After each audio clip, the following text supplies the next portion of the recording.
Maple bacon pancakes are amazing because they have bacon in them. Watch us make them step by step on Appetites.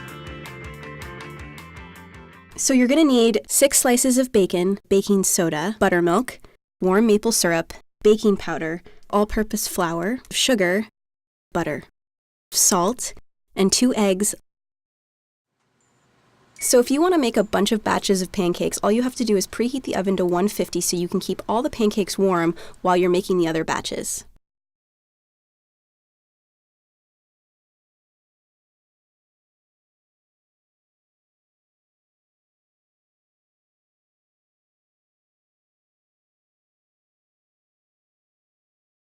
You want to take your 6 slices of bacon, and if it's really thick, you want to slice it horizontally and then dice it.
So you want to grab a skillet and place it over medium heat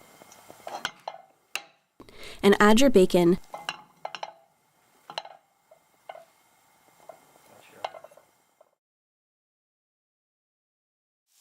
While it's cooking, you want to stir around the bacon to make sure that it's evenly cooked.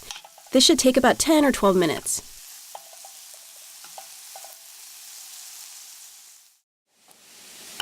When the bacon's finally cooked, you want to transfer it to a plate lined with a paper towel.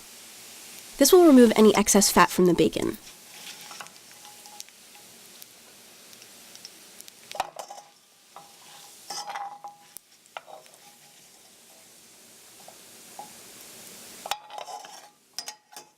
This is hard to do left-handed.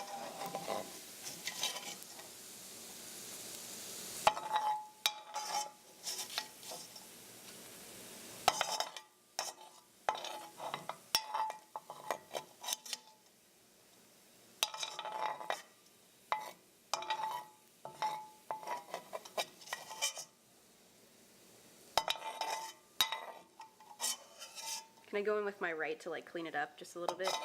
Okay.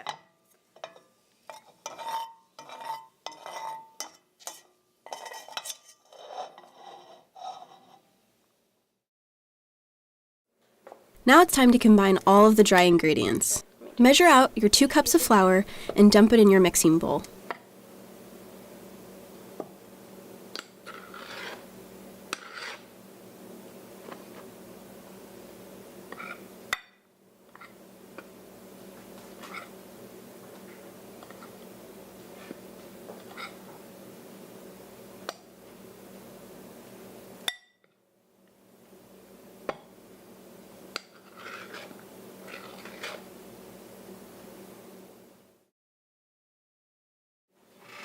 Next, you want to measure out 2 teaspoons of baking powder and add it to the flour mixture.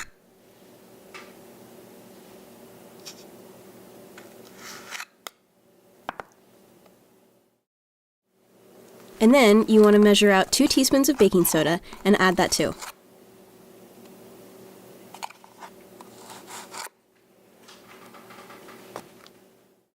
And then you want to measure out a half a teaspoon of salt and add it.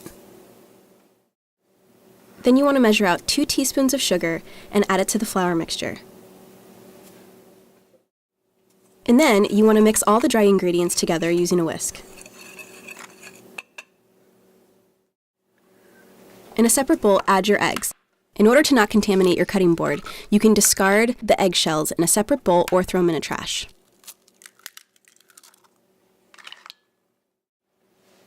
Next, beat the eggs.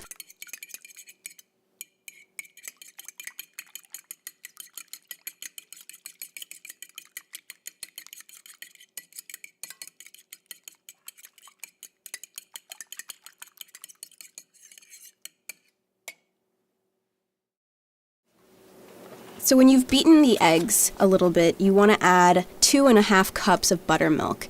It gives it like this amazing tanginess that milk just can't.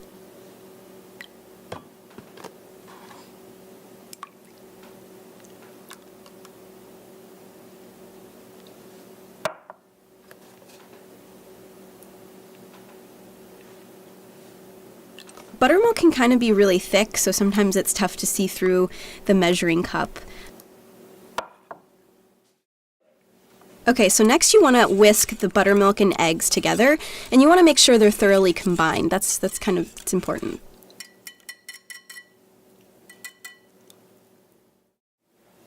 So next you want to pour the wet ingredients over the dry, and you can do it in 2 batches. So let's do 1 batch first. Incorporate the wet ingredients into the dry and be sure to not overmix. Overmixing pancake batter is a deadly sin. You want to make sure that you don't overmix it. You should see little lumps in your pancake batter.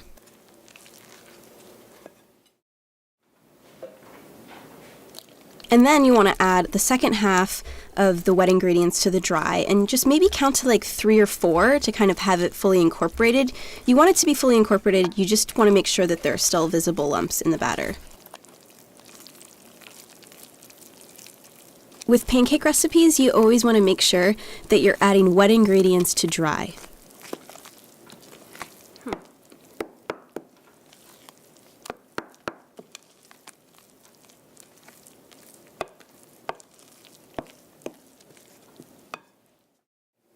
So next you want to add your cooked bacon to the batter and then just fold it in.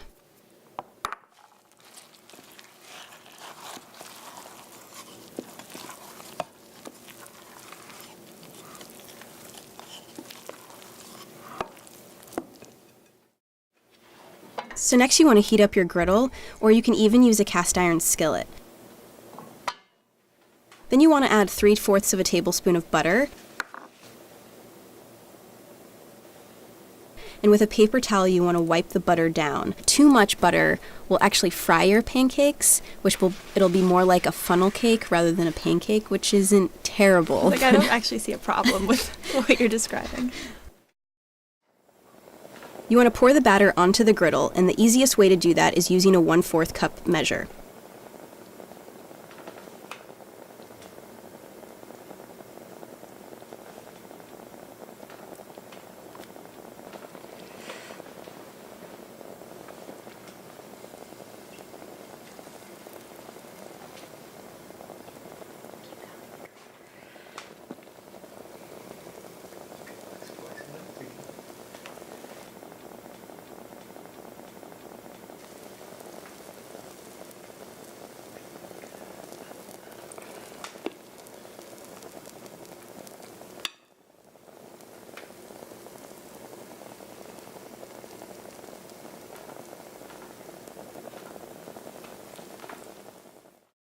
You want to grab a spatula and lift up the sides and see if they're getting like that pretty golden brown on the bottom side. And then another way to tell that they're kind of at the place where they should be flipped is they'll have like these little craters being formed on the surface. As soon as you see the craters forming in the middle and on the sides, it's time to flip your pancakes.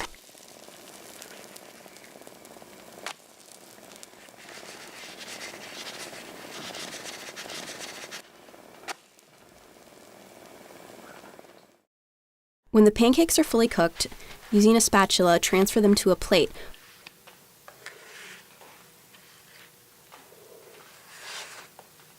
When you're done making all of the batches of pancakes that you want to make, turn off the stove. The best way to eat maple bacon pancakes is topping them with warm maple syrup and a large dollop of butter.